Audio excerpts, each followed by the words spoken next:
Good morning students. आज हम Roman संख्याकों के बारे में पढ़ेंगे।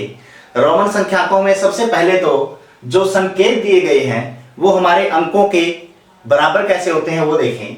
जो i का संकेत है वो 1 के बराबर, v 5, x 10 के बराबर, l 50 के बराबर, c 100 के बराबर, d 500 और m 1000।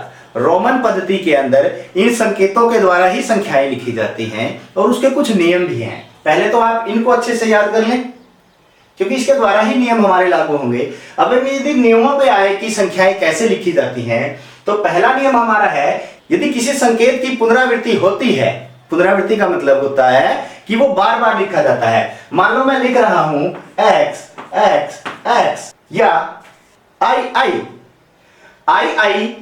i हमारा था 1, यदि पुनरावृत्ति होती है तो वो उसमें जुड़ जाएगा। 1 जमा 1 क्या होगा 2। यहां x किसके बराबर है मेरा 10 के बराबर, तो ये आएगा 10 जमा 10 जमा 10 कितना हो जाएगा 30। मतलब किसी संकेत की यदि पुनरावृत्ति होती है तो वह उसमें जुड़ जाएगा। और कोई भी संकेत 3 से ज्यादा बार लगातार नहीं आ सकता, ये ध्यान रखना है। 3 से ज्यादा बार नहीं आ सकता। हम उसको एक बार लिख सकते हैं, 2 बार और मैक्सिमम 3 बार, 4 बार नहीं होगा। हम 40 को ऐसे नहीं लिखेंगे x x x x, ये 40 नहीं लिखा जाएगा। क्लियर है पहली बात। दूसरी बात, संकेत लगातार 3 से अधिक बार नहीं आता। यही बात मैंने अभी आपको बताई ना। अभी मैंने आपको बताया कि संकेत, कोई भी संकेत लगातार 3 बार नहीं आएगा। 4 को हम इस प्रकार नहीं लिख सकते आई आई आई आई। आगे, छोटे मान वाला संकेत बड़े मान के दाईं ओर यदि लिखा जाता है, छोटे मान वाला संकेत बड़े मान के दाईं ओर। अब यदि मैं 5 ले रहा हूं v और इसके दाईं ओर मैंने i लिख दिया तो ये इसके अंदर जुड़ जाएगा। 5 जमा 1 कितना हो जाएगा 6।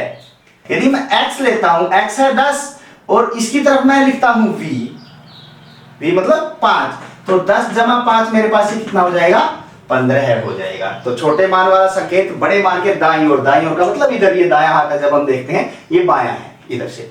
क्लियर है, लिखा जाता है तो वह उसमें जुड़ जाएगा। अगला, छोटे मान वाला संकेत बड़े मान वाले संकेत के बाईं ओर यदि लिखा जाता है, छोटे मान वाला संकेत बड़े मान वाले संकेत के बाईं ओर यदि x के इधर ऐसे i लिखा गया तो x मेरे पास कितना है 10 और ये बाईं ओर लिखा गया तो ये इसमें से घट जाएगा। बाईं ओर इस साइड लिखा हुआ छोटा संकेत हमेशा बड़े वाले संकेत में से घट जाएगा। क्लियर है ये बात। लेकिन इसमें एक चीज ध्यान में रखनी है कि घटेगा कौन सा। हम कभी भी v, l और d को बाईं ओर नहीं लिख सकते, बड़े मान के बाईं ओर नहीं लिख सकते। क्लियर है ये बात। मैं 5 को ऐसे नहीं लिखूंगा, 5 को कि मैंने 10 और इसके बाईं ओर मैंने 5 लिख दिया, ये गलत है। बाईं ओर यदि कोई लिखा जाएगा वो क्या लिखा जाएगा i, x और c ही लिखा जाएगा, इनमें से और कोई भी नहीं लिखा जाएगा। ये क्लियर कर लें। ये i हमेशा v और x के बाईं ओर हो सकता है, अपने अगले 2 के। समझा क्या। x हमेशा l और c के बाईं ओर हो सकता है, l और c के, और c हमेशा d और m के बाईं ओर लिखा जा सकता है। बाकी और कोई भी संकेत किसी दूसरे संकेत के बाईं ओर नहीं लिखा जाएगा। यहां पे 1 से 10 तक संकेत आपको लिखे दिखाई दे रहे हैं। 1 i, 2 bar i, 3 bar i और 4 बार i नहीं आ सकता, इसलिए 5 में से 1 बाईं ओर लिखा गया, घटेगा तो 4 हो गया। फिर 5 और 1 6, 5 और 2 7, 5 और 3 8 हो गए ना।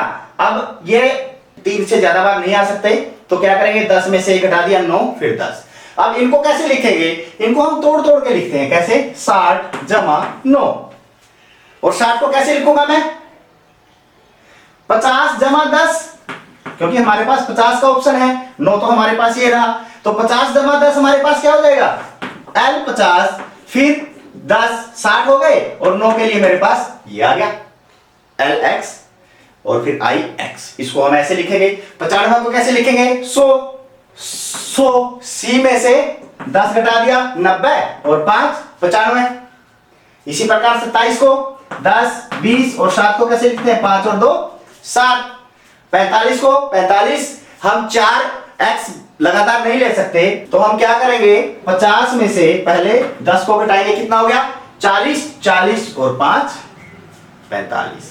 तो इस प्रकार से हम इन संकेतों के द्वारा रोमन संख्या लिख सकते हैं। अब आप भी ये प्रश्नावली कीजिए और अपने अध्यापकों को दिखाइए।